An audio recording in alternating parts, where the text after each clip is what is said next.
I transmigrated into the villainous male supporting character in a novel. However, I couldn't change any of the plot, because by the time I arrived, the story had already reached its conclusion. I caused the male protagonist to lose his opportunity to take the college entrance exam, and as a result, I was forced to kneel by my 2 older sisters. My eldest sister hit me harshly with a stick. She said, "Kneel and kowtow 1,000 times before you can get up." My second sister threw a bottle of pesticide at me. She said, "People like you, who are so vile, deserve to die." To their surprise, the next moment, I sneered and immediately gulped the entire bottle of pesticide down. Both of my sisters were so frightened their faces turned pale. They asked, "Are you crazy? Why are you drinking it like a beverage?" Chapter 1. I knelt on the ground, my exposed skin covered in wounds and bruises. My eldest sister, Maria, spoke in an eerily cold tone. "Apologize to Makoto right now, or just die." Makoto quickly said pitifully, "Eldest sister, second sister, don't go and hit George because of me. I only lost my college entrance exam opportunity. I can repeat the year, or even work part-time. It's fine." These words only made my 2 sisters angrier. They were probably furious because they felt sorry for Makoto. Sophia, wearing high heels, ruthlessly kicked me in the stomach. She said, "Apologize to Makoto now." I sneered and looked at the bottle of pesticide in front of me. So this was what it felt like to be an NPC, being treated like this by my own sisters. I picked up the pesticide bottle, twisted the cap off, and drank it all in one go. "Ah, what are you doing?" Sophia screamed in fright, her face turning white. Even Maria, who was usually calm, was now flustered. She panicked. "Are you insane? How could you actually drink it?" My vision became increasingly blurry, and I thought, what's there to be afraid of? The original character in this world was a vicious NPC who was destined to die. I remember the original text saying that he died here. It was just a suicide by stabbing. But now that I've drunk the pesticide, it shouldn't affect his outcome, right? Chapter 2. But I was wrong. I didn't die after all. The pesticide seller, in order to make money, had replaced the poison with watered-down pesticide. At that moment, the seller was still holding some fruit in his hand, clutching his chest and saying, "My God, thank goodness I swapped the real pesticide with the watered-down version. Otherwise, I'd have to pay you for my pants." Sophia, standing beside me, looked like she had just cried, her eyes red. She said, "I was just joking with you. How could you really drink it?" "George, when did you become so fragile?" The original character wasn't fragile at all. After all, he was a villainous NPC, responsible for framing the male protagonist in the story, and his ending was always death. The male protagonist was Makoto. Not long ago, the original character had poisoned his food with a laxative to prevent him from taking the college entrance exam. But halfway through, the original character had switched the food out of fear, replacing it with normal food. Yet, Makoto still couldn't take the exam because of the diarrhea. This could only mean he was pretending. Sophia asked, "Why aren't you saying anything?" She walked over, and to my surprise, there was a hint of concern in her eyes. In the story, I'd always enjoyed tormenting her, so she hated me with a passion. As we grew up, she had always targeted me. She was a teacher at our school and would often accuse me of cheating, which caused me to get beaten by my parents. I didn't want to talk to her right now. I was only thinking about how to die. After all, the original character died today. Only when I die will I be able to return to my own world. She said, "Speak to me." Sophia grabbed my hand, trying to force me to speak. I shoved her hard, sending her crashing to the ground. "Get out," Maria shouted.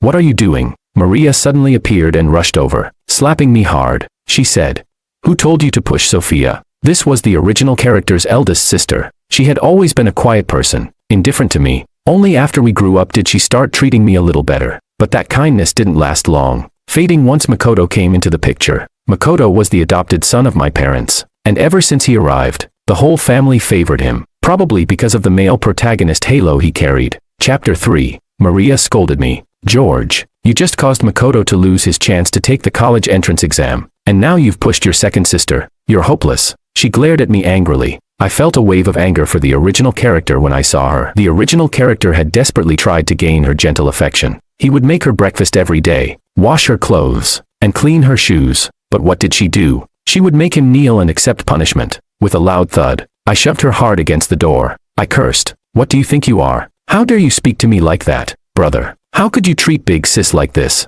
Makoto suddenly appeared at the door. Seeing him standing there, looking so smug, I felt irritated. I really didn't understand how someone like him became the male protagonist. I got out of bed and slapped him hard. I said, "Who are you? An outsider, to talk here?" I couldn't be bothered to deal with them anymore and left immediately. I wanted to die. I just wanted to die. So I went to the rooftop, It was 20 floors high, and jumping off would definitely kill me. I closed my eyes, preparing to jump, when I was suddenly pulled back by some unseen force. I fell to the ground, and a girl appeared in front of me. Her face was small, only the size of a palm, but her eyes were large, full of light. She said, "George, don't die." Her voice was filled with urgency. Chapter 4. I tried hard to recall who this person was, and then I remembered she was just one of the original character's classmates, named Willow. She was more transparent than an NPC, barely noticeable. In the story, she only had one line, asking the original character to bring her some breakfast. At this moment, Willow was tightly holding my hand,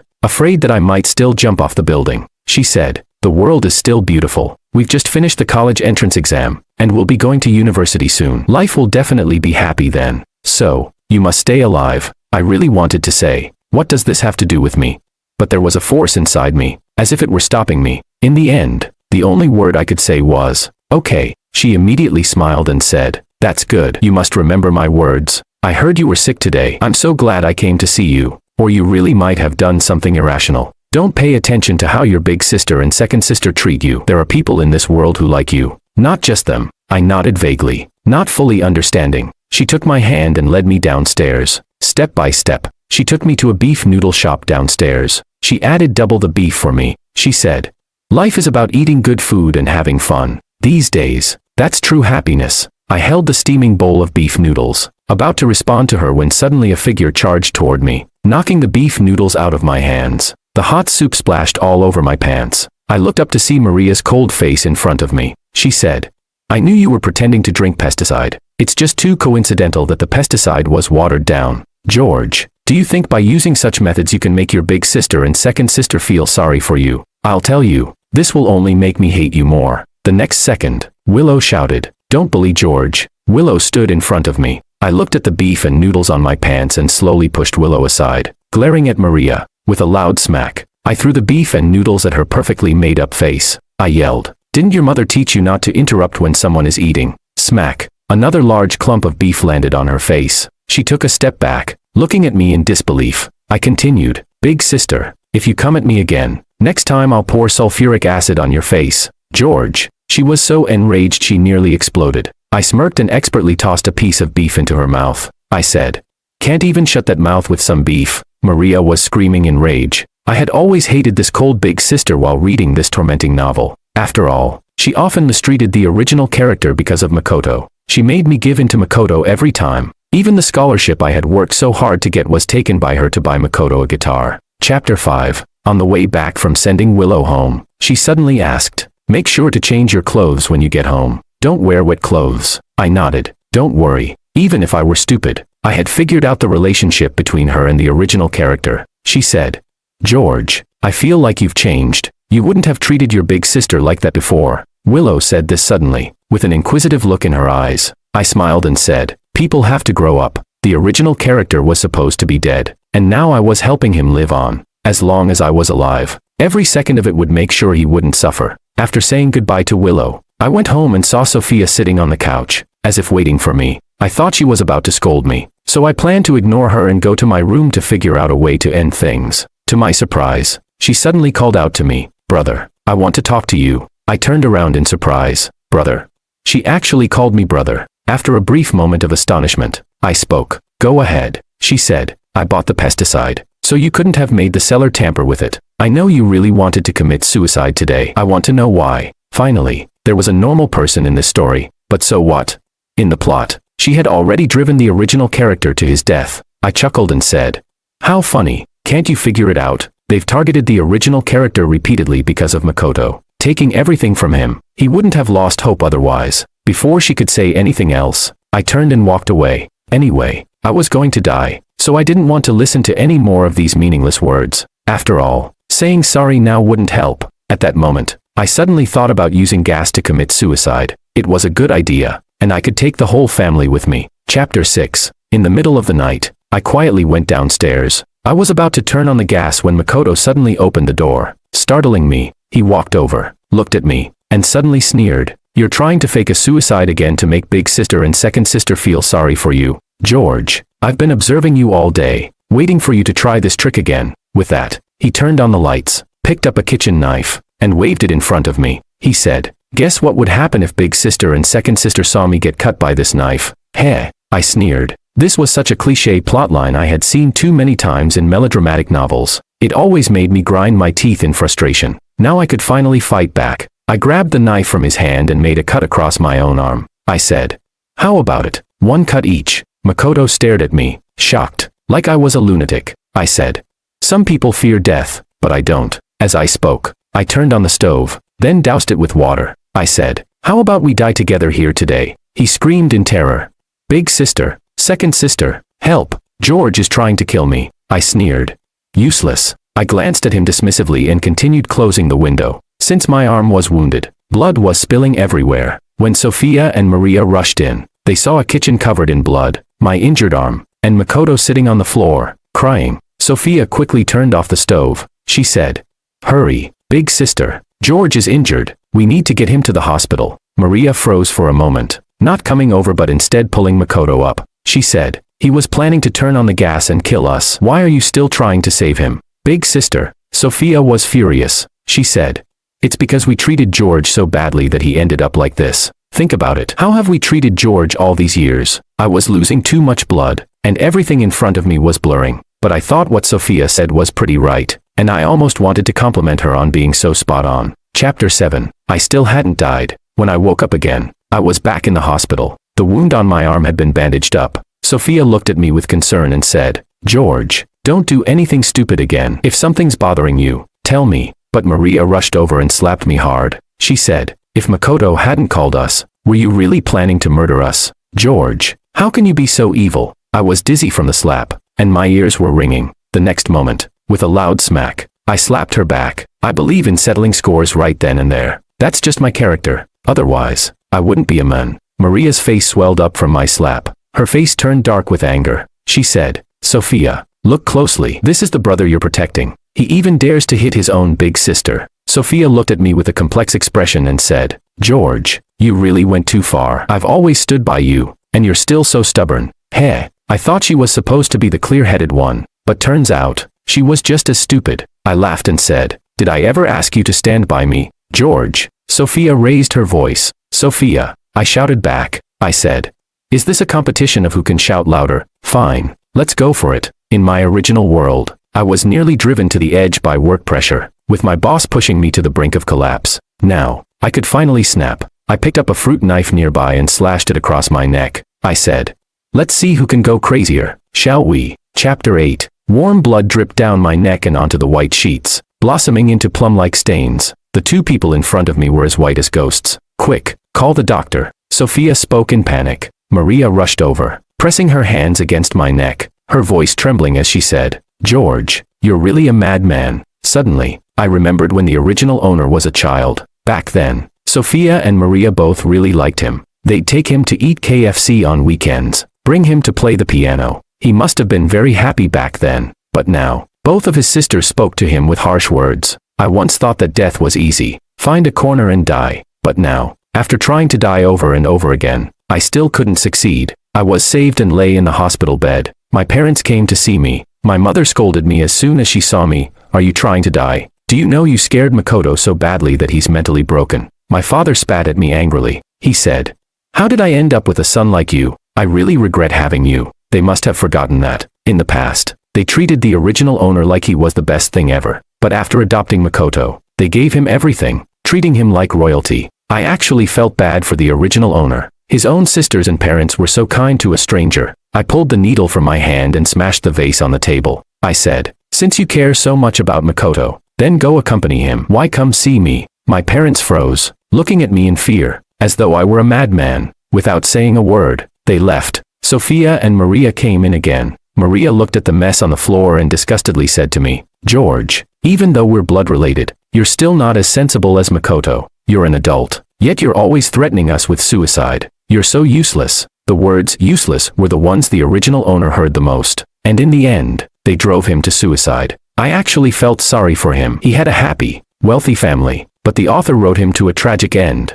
After Maria left, Sophia stared at me for a long time before suddenly saying, "When we were kids, you used to prank me all the time, and I thought you were so annoying. Now that we've grown up, I thought you'd understand. I even foolishly tried to move you with sibling love, but you still wouldn't listen. You keep threatening us with suicide, over and over. If you really want to die, go find a place where no one will find you. Why is it that every time you try, we always end up discovering it? I couldn't help but laugh and said, all right, next time, I won't let you find out. She was instantly choked up. After a long pause, she got up and left, her eyes filled with disappointment as she looked at me. Just as I was preparing to end it all, Willow appeared. Her eyes were red, and she looked at me, saying, didn't you promise me you wouldn't die? We agreed to go to college together, didn't we? My heart skipped a beat, and I suddenly felt a pang of discomfort, but I knew this wasn't my emotion. Could it be the original owner's emotional feedback? I looked at Willow and softly said, Willow, you're a wonderful girl with a bright future. You don't need to waste your time on me. I'm just a useless person. I'll die sooner or later. She immediately retorted, you're not useless. She shook her head, crying, and handed me an envelope. On the pink envelope, the words love letter were written. She choked up as she said, I've liked you for a long time. I'm giving you this letter now because I'm afraid one day you'll leave me, and I won't be able to give it to you. At that moment, my heart trembled violently. I slowly opened the envelope. Inside was written, George, I don't believe in gods, but when I met you, I started to believe you're my God. Every time I see you, I get lost in you. After reading the letter, my tears fell uncontrollably. She suddenly hugged me and said, please, don't die. For a moment, I almost wanted to agree, but this was just the original owner's emotions. If I didn't die, could I return home? I fell into deep thought. People are selfish. I definitely had to think of myself first. Chapter 9. That night, as I was reading, my hand suddenly moved uncontrollably across the page. It wrote, please, end your life. I froze. Was this written by the original owner to me? It continued, no matter what, my end is death. If I don't die, Willow won't start her new life. So please, end this life where she can't find out. That way, you can go home, and Willow can begin her new life. He wrote a lot more. Only then did I realize that he knew he was just an NPC in a book, bound to die sooner or later. Even though I had changed his ending that day, the ending in the book could not be reversed. In truth, he had already died, and now this was just the last vestige of his consciousness. If he didn't die, Willow would always remember him, but if he died, the author would change Willow's fate and let her start a new life. That was his agreement with the author. In the days that followed, Willow stayed by my side. She took me to watch the sunset and said there were many beautiful sights in this world. As long as I was alive, I could keep watching them. She also took me to eat a lot of delicious food. She said that life was about enjoying good food. She truly wanted the original owner to live on, but she didn't know that the original owner was already gone. Sophia and Maria hadn't visited me in a long time, as if they had given up on me,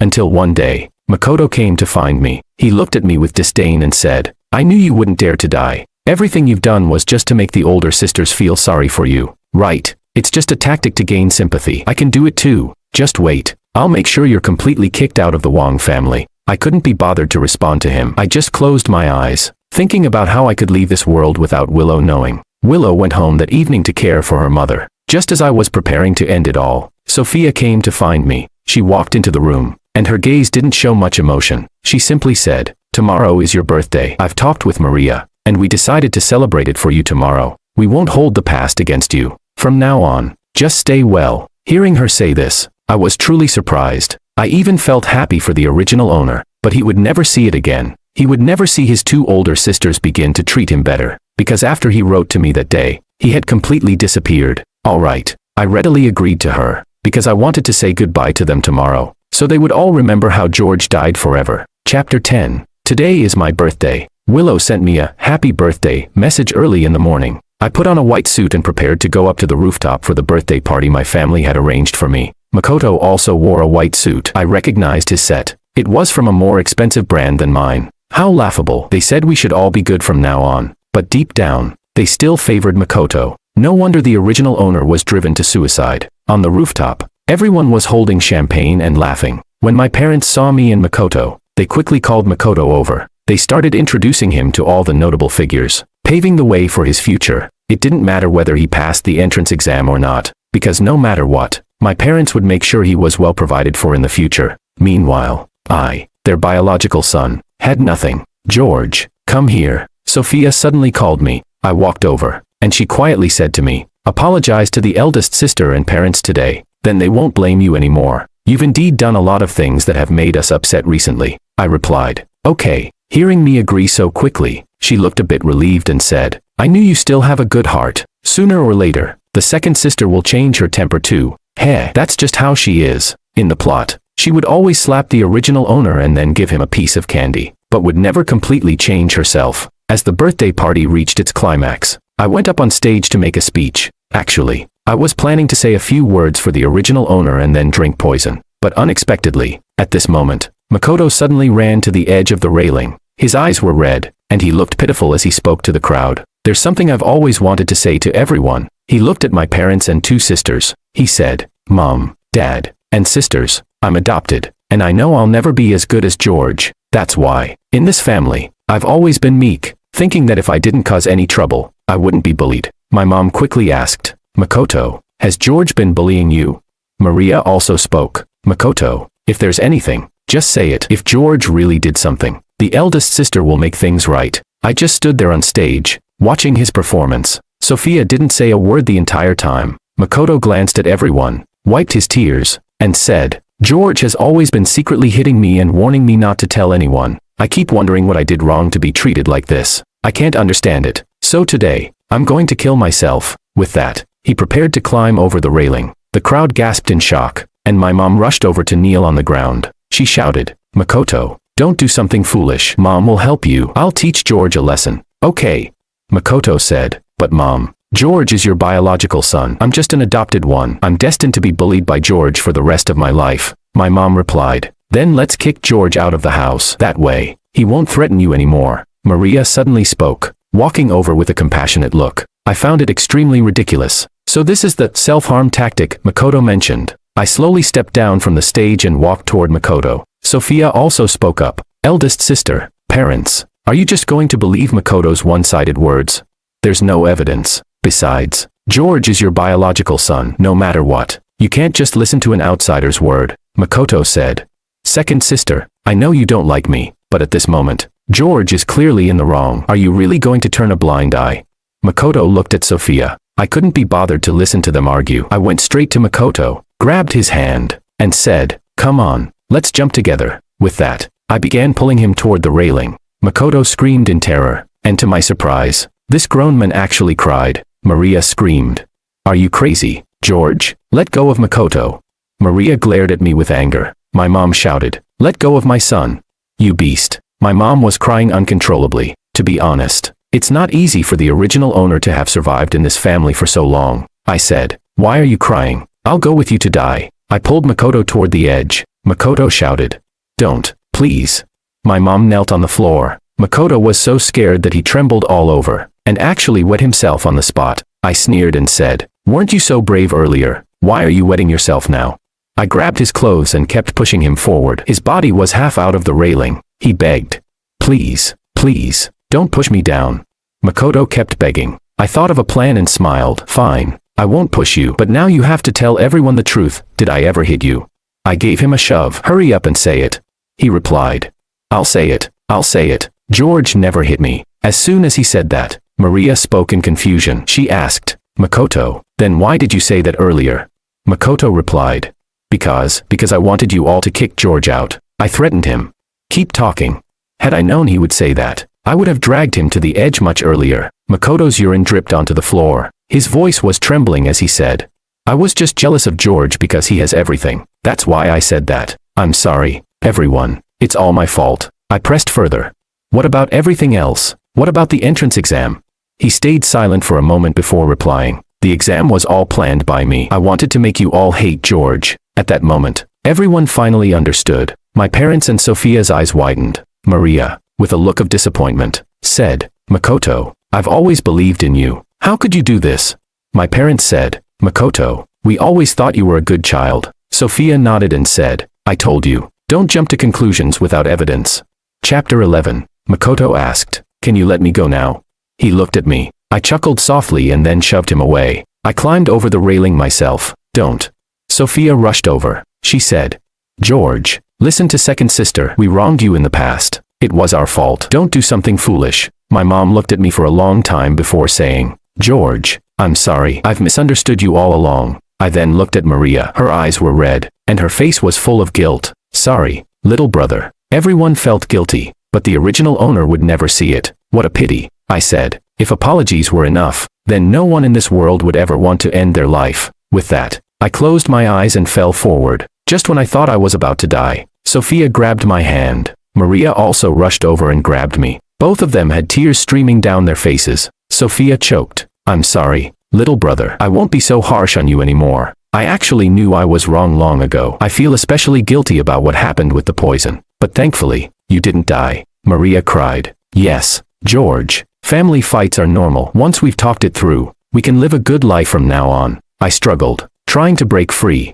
I said, "Let go of me. I don't want sisters like you." In the end, I couldn't die, and they pulled me back up. Then they locked me in a bedroom and removed all the sharp objects. I suddenly regretted being so impulsive and doing this during the birthday party. I should have found a quiet, secluded place. Otherwise, I wouldn't have been locked up by them now. What about Willow? I wonder how she's doing now. But before I die, I don't want to see her. Otherwise, I won't have the chance to leave this world. I hope that, just as the original owner said, after I die, she will be able to live a new life. I heard that Makoto was kicked out, but my parents still had feelings for him and were secretly giving him money. What a shame.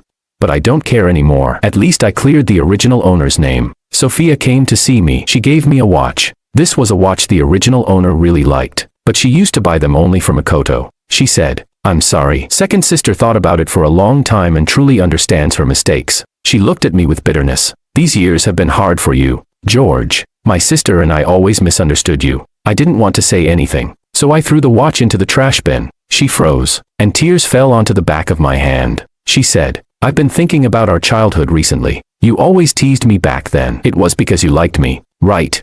I froze and thought back to the plot. That was indeed the reason. The original owner liked Sophia more because she was the only one who would listen to him seriously. The only one who wouldn't report him for playing games. He really liked this second sister, but being young, he didn't know how to express it. So, he kept teasing her, thinking that would make her happy. She said, "If you don't answer, I'll just take it as you admitting it." Sophia cried out in joy. She said, "I didn't understand before, and I used to argue with you, but now I understand everything." Second sister apologizes to you. "I hope you won't hate me, but if you still can't stand me, that's fine too. I can stay away from you in the future." Chapter 12. My parents came to see me as well. My mom looked at me, remained silent for a long time, and awkwardly said, "Be good." And then that faint "son" that barely escaped her lips. If only the original owner could hear that. Maria was the last one to come find me. She personally cooked me a meal and brought it over. She said, "Eldest sister was the one who went too far. I'm not asking for your forgiveness, but I don't want you to die because of me. The world is still so beautiful. You're still young, and you can do so many things. Please, live on." I replied, "Get lost." Just seeing her annoyed me. I would never forget the first day I came here, when she beat me so badly that I was covered in bruises. She was even more vicious than Sophia. At least Sophia still had a heart. "I'm sorry," she cried. Her voice choked. She said, "I truly regret how I treated you back then. I'm not human. I actually hurt my own brother. George, I'll make it up to you from now on. But some things can never be made up for. Like the original owner's death, he's gone, never coming back." I managed to escape, knocked out the servant, and ran away. To my surprise, as soon as I got out, I ran into Willow. She rushed over and hugged me tightly, saying, "I've been waiting for you." She told me that she had found out online that I had tried to commit suicide that day and had been trying to find me. She knew I had been locked up, so she had been waiting at the door for me. She said, "George, you can't die now. Everything is clear now. We can go out of town and attend university. There's only 3 days left before school starts." Okay, I agreed to her. I really wanted to tell her the harsh truth.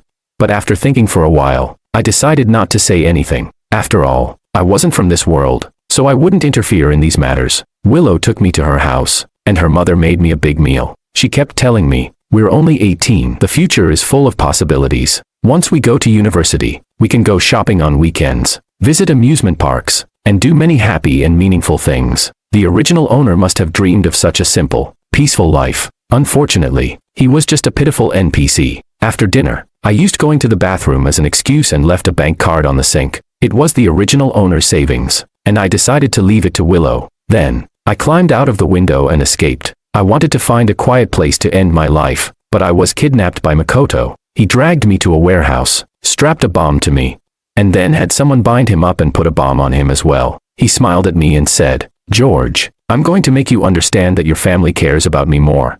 He was completely deranged. I couldn't be bothered to deal with him. After all, we were both going to die, so dying in an explosion seemed just as good. Sophia and the others arrived soon. When they saw Makoto and me, their eyes were full of shock. Makoto pitifully called out, "Eldest sister, second sister, please save me."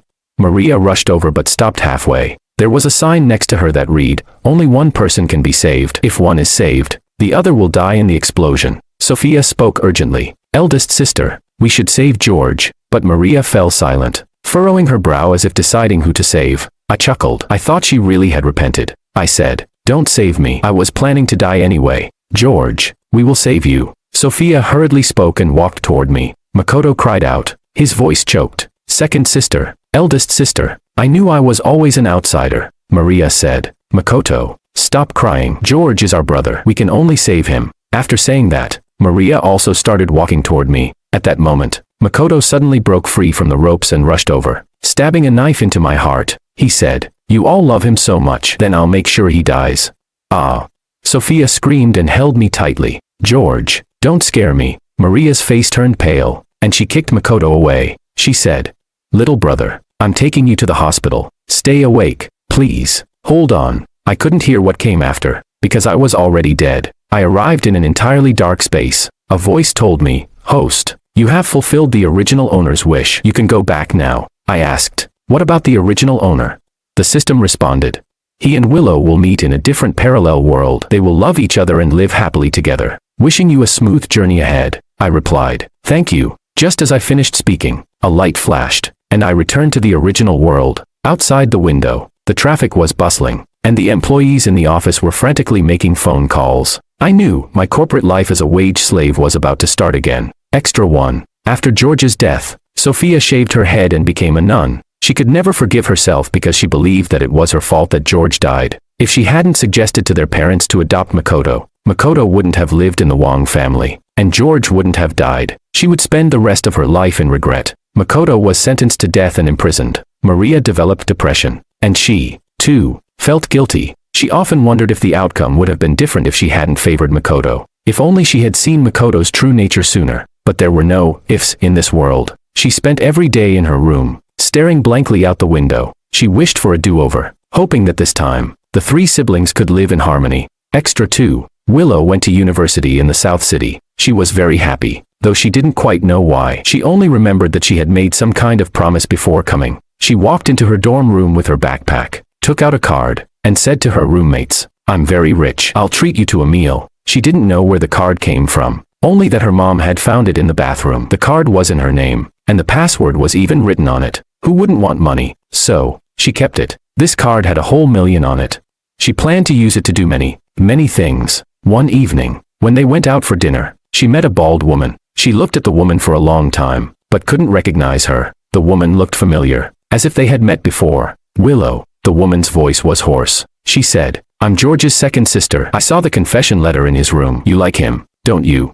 Immediately, Willow froze. George. The name was so familiar, but she couldn't remember who he was. Sophia took Willow to a nearby cafe. After seeing the confession letter in George's room, she realized that this girl, Willow, existed in George's life. It turned out that her younger brother had someone he liked. In her memory, George had always been a rebellious boy. All he ever did was bully Makoto. But now she learned that her younger brother had many sides she never knew about. Willow sat across from Sophia, listening to her talk about George. She even saw his photo. This boy was really kind, excellent, and had gotten into the same university as her. She felt a strange familiarity, so familiar. In fact, suddenly, many memories flashed in her mind. She remembered everything about George. She whispered, "George, he's the boy I love most." Willow told Sophia, "Each and every one of you is responsible for his death." Sophia froze, and tears began to fall from her eyes. She choked up and said, "I'm sorry. I know I wronged him, which is why I'll spend my whole life atoning. I just wanted to learn about his past from you. I wanted to listen." But Willow shook her head. "I won't tell you. I won't. You don't deserve to know. People who make mistakes don't deserve forgiveness." After saying that, Willow left. Just then, everything before her eyes suddenly turned black. When she opened her eyes again, she was back at her high school. A voice told her, "Welcome to the parallel world. This is the new beginning for you and George."